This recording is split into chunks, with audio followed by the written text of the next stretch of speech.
Hello, everybody. Welcome to the X Factor with the Crypto Hipster for the week ended September 22nd, 2022. Today is the first day of autumn, and I welcome you. And before I get into what I get into each week, the news from around the world, I want to bring you a couple things, a couple announcements. I am the Crypto Hipster, and I am sponsoring digital sponsor to the Litecoin Summit, which is coming up in a few weeks. It is in Las Vegas. You can get your tickets now. Litecoin.net / summit. It's the Litecoin Summit 2022 in Las Vegas. And it's going to be an amazing, amazing, amazing event. The other announcement is that also sponsoring the Black Arrow Block Bali conference in November 25th, 2022 in Bali, Indonesia. I will not be there. I wish. Bali, from what I understand, I've never been, is a beautiful place. And if you are in the area, make sure you check it out. Check out the conference, then check out the beach.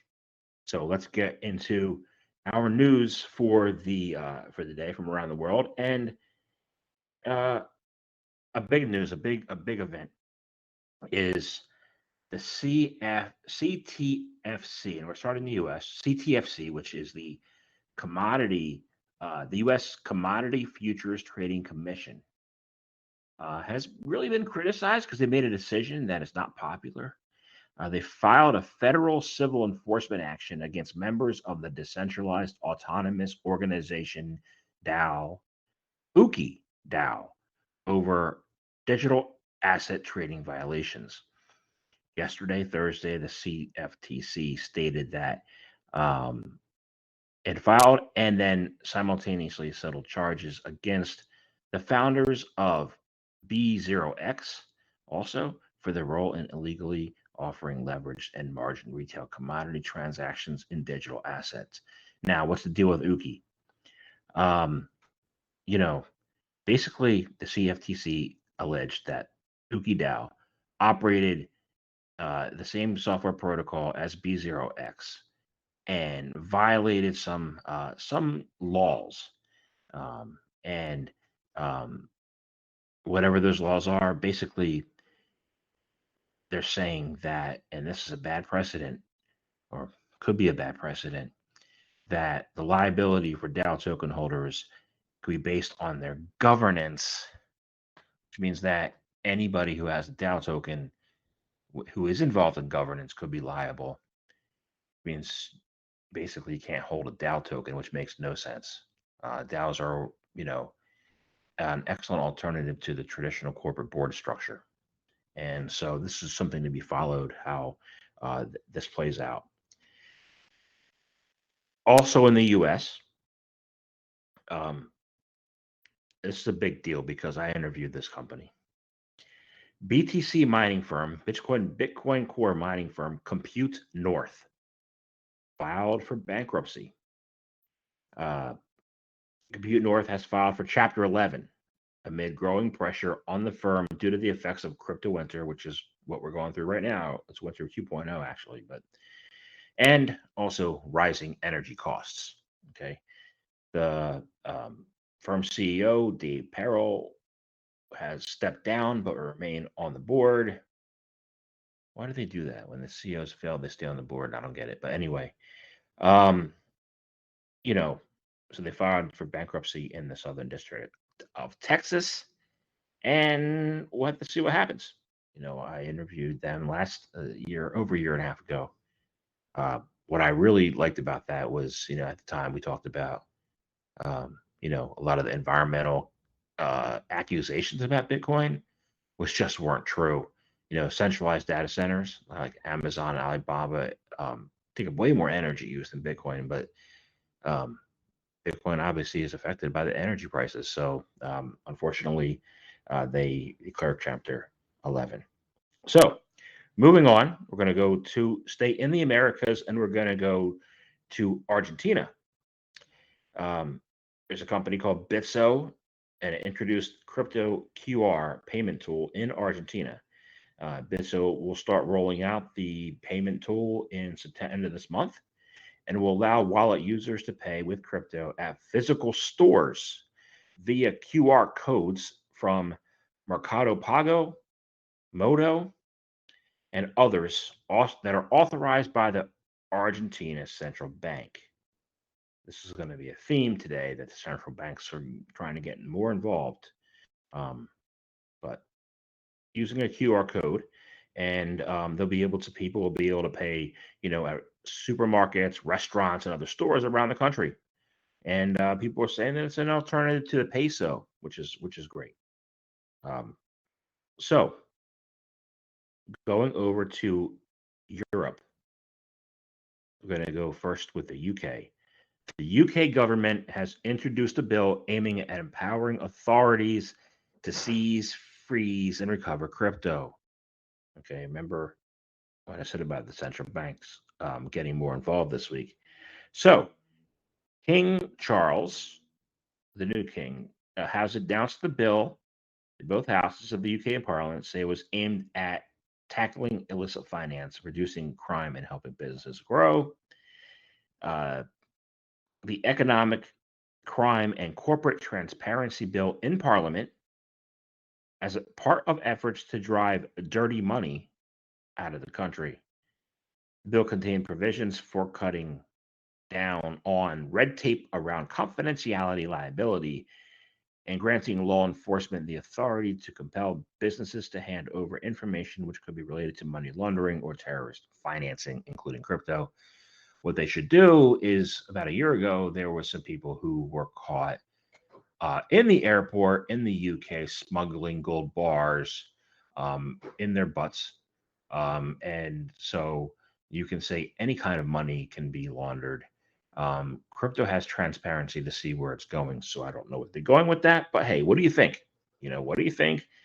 Why is crypto still getting a bad rap when it shouldn't be?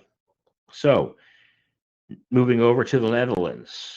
Coinbase has entered the Netherlands with central bank approval. U.S. bank, U.S.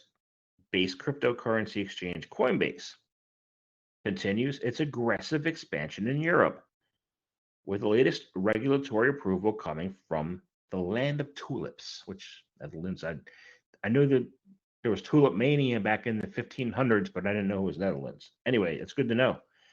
Coinbase announced Thursday that it would receive registration from De Nederlandsche Bank, the central bank of the Netherlands. The regulatory approval allows Coinbase to offer its retail and institutional crypto products in the Netherlands.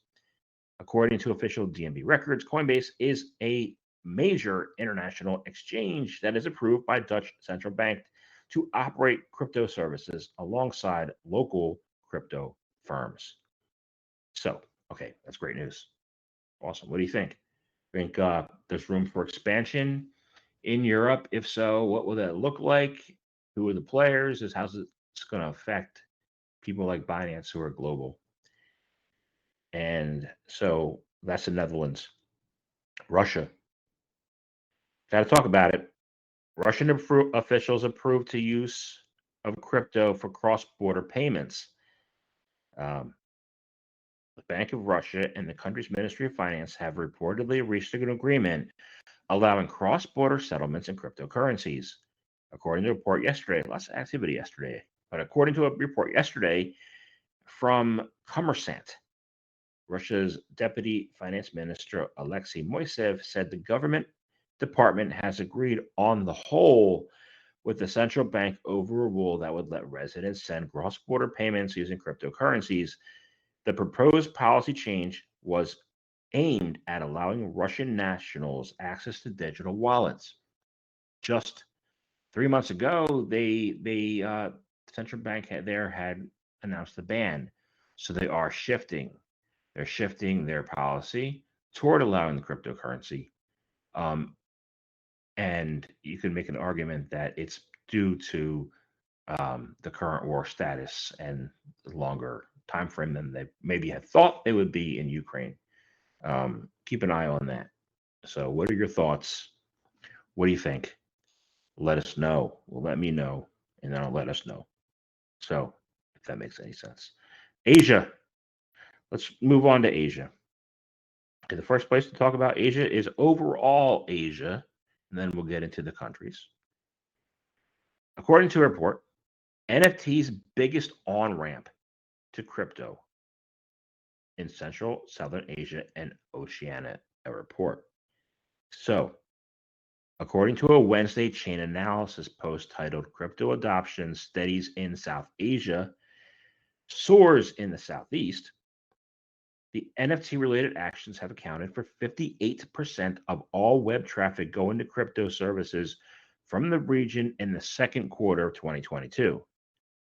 Meanwhile, another 21% of the traffic in the quarter went to websites of play to earn blockchain games, with major titles including, well, we know this one, Axie Infinity, also Septem and Battle Infinity. Chain analysis noted that play to earn blockchain games are intimately related to NFTs, as most feature in game items in the form of NFTs that can be sold on marketplaces like Magic Eden and OpenSea. So, CSAO, Chain Analysis Report, said um, the CSAO is the region, Central South Asia, include India, Thailand, Vietnam, Australia, Singapore, Philippines, and Indonesia, and are home to 7 of the top 20 countries in crypto in the Chain Analysis Crypto Adoption Index. So, central banks looking to do more control in the U.S. and Western Europe, while Asia has full-on crypto adoption. How do you think this is going to look in a year? What do you think? They are embracing it in Asia. So let's go move on to Korea, South Korea.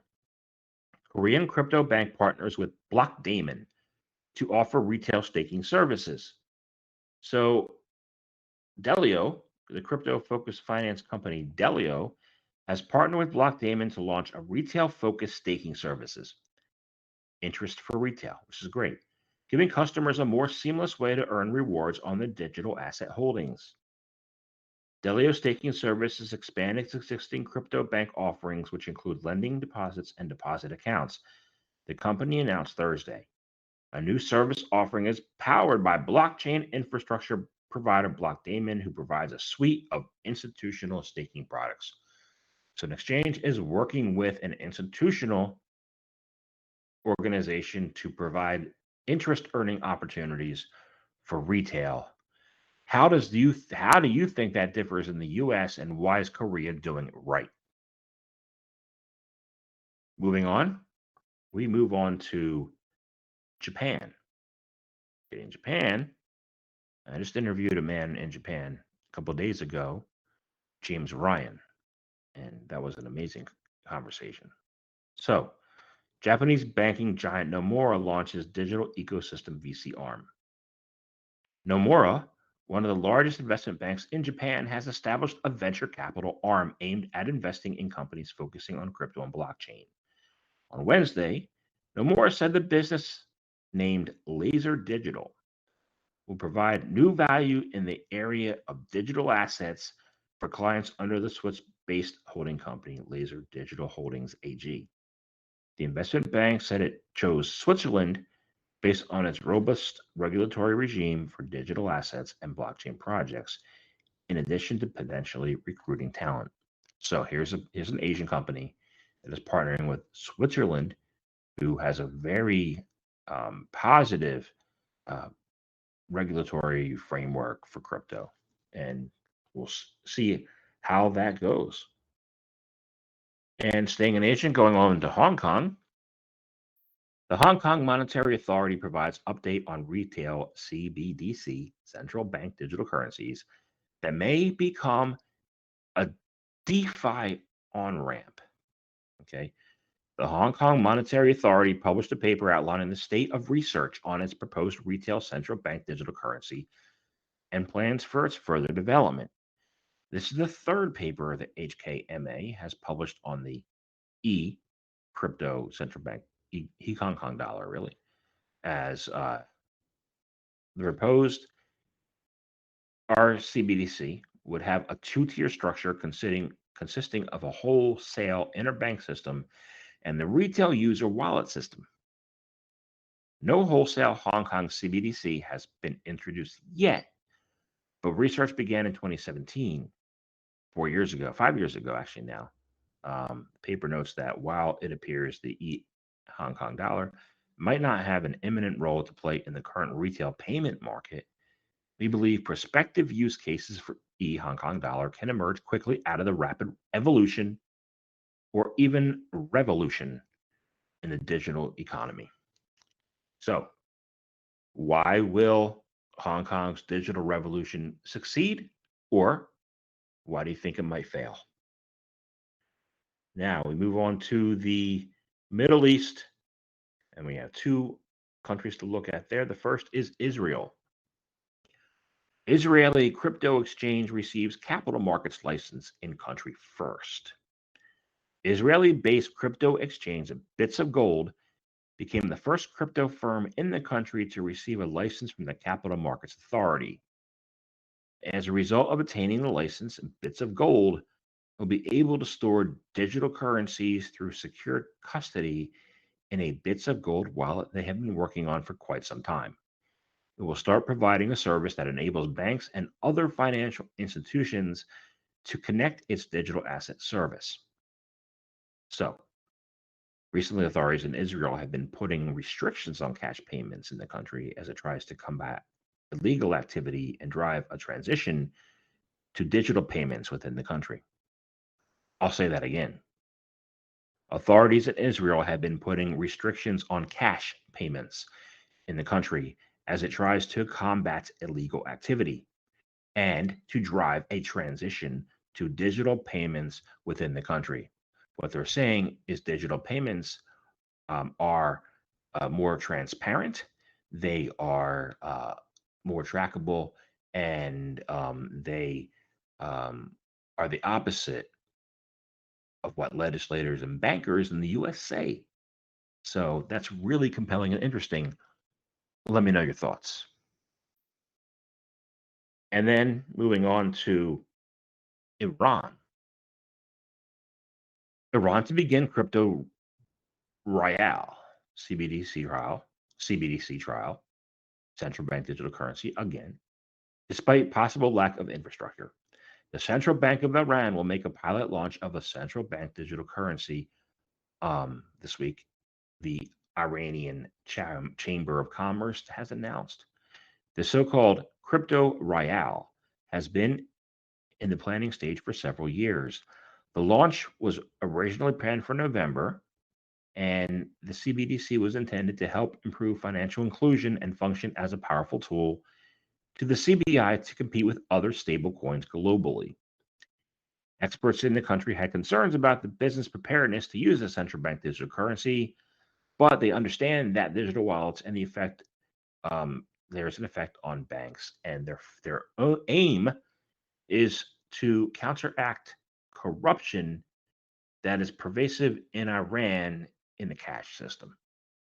So that is the update for the news around the world. So a lot of involvement, a lot of central bank currencies being pursued.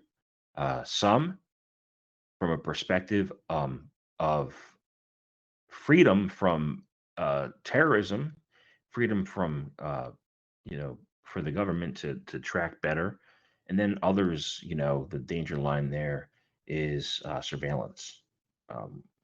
Crossing that surveillance line. But it looks like some areas are focusing on cleaning up corruption, and other areas are focusing on surveillance. What do you think? How do you think that's going to play out? And it'll be interesting to see over time what happens. Let me know your thoughts. So that's the news wrap for the week. Join me for my podcast on the Crypto Hipster podcast. This is the X Factor. My other shows are a regular Crypto Hipster podcast, and that's on anchor.fm crypto hipster podcast. My episodes can be heard on Apple, Amazon, Spotify, and Anchor. And I'll see you next week.